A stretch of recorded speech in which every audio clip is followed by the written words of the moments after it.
Hello everyone, it's Greg from Edinburgh Renaissance Fencing Academy here today with part 2 of my history of early Italian fencing traditions. In case you didn't see part 1, I'm going to put a link to it in the description below this video. However, in brief, it covered the transition of fencing as a medieval martial art for feudal warriors to fencing as a martial art for urban gentlemen in the Renaissance period. And the other important point from that transition was, while the context of the application of fencing changed in social terms, the underlying core tactics and techniques of the systems remained more or less the same. In today's video, we're going to cover the later transition from a Renaissance style to a Baroque style in Italian fencing, which is a more complex story to tell. So because this is a more complex historical situation, I'm going to need to make reference to a greater number of original source materials. So the historical fencing masters that I'll be referring to this time start with Achille Marozzo, who we discussed before, representing kind of the early Renaissance tradition. Then we have Camillo Agrippa, Giacomo di Grassi and Vincenzio Saviolo, representing a slightly different late Renaissance tradition. And then we have Baroque masters like Salvatore Fabris, Ridolfo Capoferro, and then finally from the late 17th century, Bondi di Mazzo. So these masters kind of represent a timeline of Italian fencing for this early modern period of history that we are discussing here today.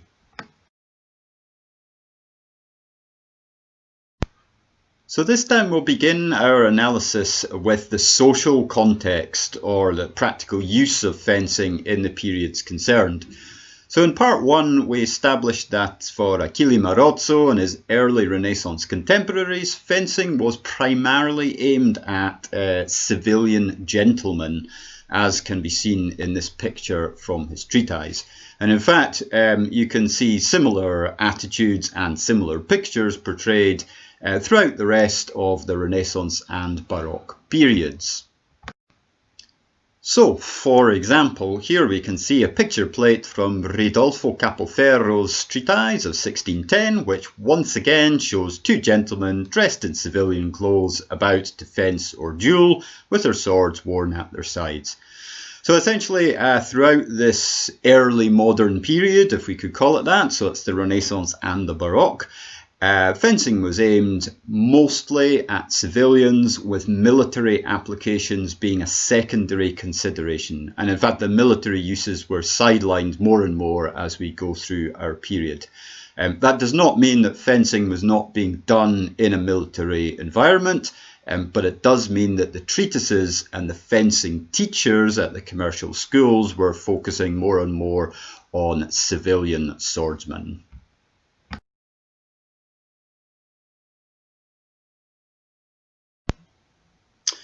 So if the social context of fencing remained more or less unchanged for our period, the same cannot be said of the tactical approach to swordsmanship.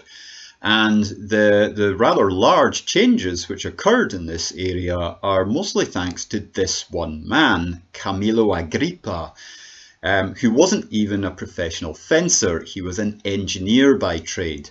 Nonetheless, he published an extremely influential treatise in the 1550s, which effectively revolutionized fencing in Italy and even in other parts of Europe as well. Agrippa's great innovation was to try to rationalize the system of fencing, throwing out the complex series of guard postures which were characteristic of the earlier style and reducing them to variations on just 4 core guards, simply labelled first, second, third and fourth, each with the point of the sword presented threateningly at the opponent. This had the effect of simplifying the tactical approach to combat and making it a heavily thrust-oriented system. Cuts still featured in the approach to combat, of course, but they were very much a secondary attack and were considered less effective and less important than thrusts.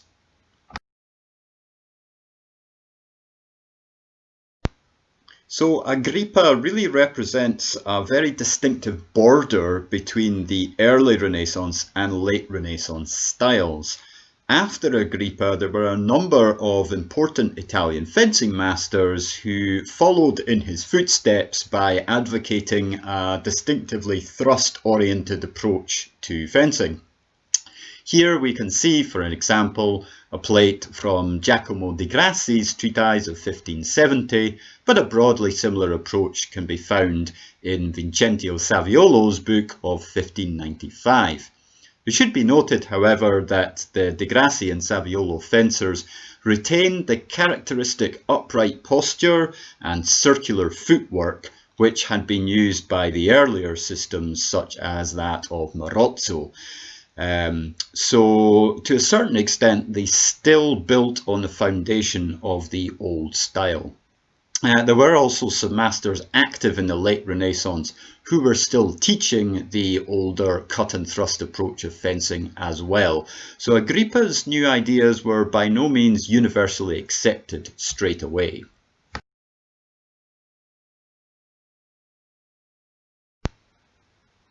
So around 1600 there was a further revision of tactics in Italian fencing.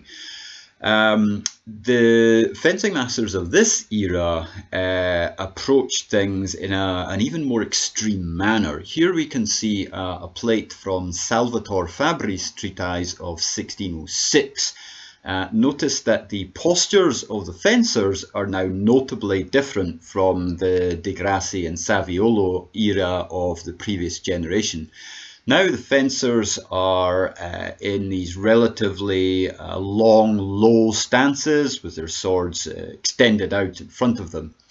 So this system now involved a more linear approach to fencing, which was even more heavily oriented on the thrust as the primary attack. And in fact, it also included various other revisions, such as a focus on counter-time actions to defeat the opponent's attacks and other similar techniques. This heavily thrust-oriented Baroque approach to fencing was to prove long-lived indeed. Here we can see a plate from Bondi di Mazzo's treatise of the 1690s. Note the long, low stance of the fencers and the obvious thrusting attack. But these tactics, this approach to fencing, could still be seen even into the early 18th century in Italian fencing schools. We should now turn our attention to weapons and other items of equipment for fencing in our period of interest. We had established previously that in the early Renaissance times, something like this was the standard sword for fencing. So it's a single-handed cut and thrust sword with a relatively broad blade, although tapering to a narrow point. Some simple hand protection and of course two sharp edges, so a Renaissance cut and thrust sword. Around about the middle of the 16th century, this design underwent some revision to something like this. So a little bit more complexity in the guard protecting the hand, but even more importantly a notably more narrow blade with this central ridge to give it more stiffness in thrust, and of course a very long profile, still with two sharp edges. So this is really a distinctively more thrust oriented weapon than the older cut and thrust sword. That style of weapon remained pretty much the normal or standard sword for Italian fencing until at least the middle of the 17th century, right in the heart of the Baroque period. But even in the later Baroque, in the later 1600s, there weren't too many changes. the weapons began to look more like this, where we see the refinement of the hilt to include shell, dish or cup to provide the hand with more solid protection from thrusts. But the blade, importantly, remained pretty much the same as from the late Renaissance period. So it's a long, narrow blade with a central ridge, two sharp edges, but clearly oriented heavily towards the thrust. So these are, of course, rapiers. Aside from the sword itself, the treatises did to some extent include other weapons as well. In the late Renaissance period, the masters were still teaching the use of military-derived weapons, including polearms such as the partisan and halberd and two-handed swords, as well as a variety of daggers, shields and cloaks for use in combination with the rapier. In the Baroque period, the inclusion of these military-style weapons became increasingly rare. So in Rodolfo Capoferro's book and in Bondi di Mazzo's, for example, there are only techniques for the rapier and its companion weapons like daggers and cloaks. So that goes hand in hand with the idea that fencing was moving further and further away from being a military art in terms of its presentation and more oriented on a civilian market.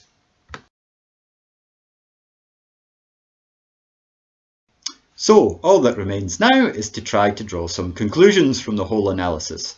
We've seen from today's video that the transition from the Renaissance to the Baroque style of swordsmanship was a little more complex than the earlier medieval to Renaissance transition, and you should really think of it as happening in two distinct stages, which is the changing of an early Renaissance cut and thrust style to a late Renaissance thrust-oriented style, and then a second shift from a late Renaissance approach to thrust fencing into a more linear Baroque approach to thrust fencing.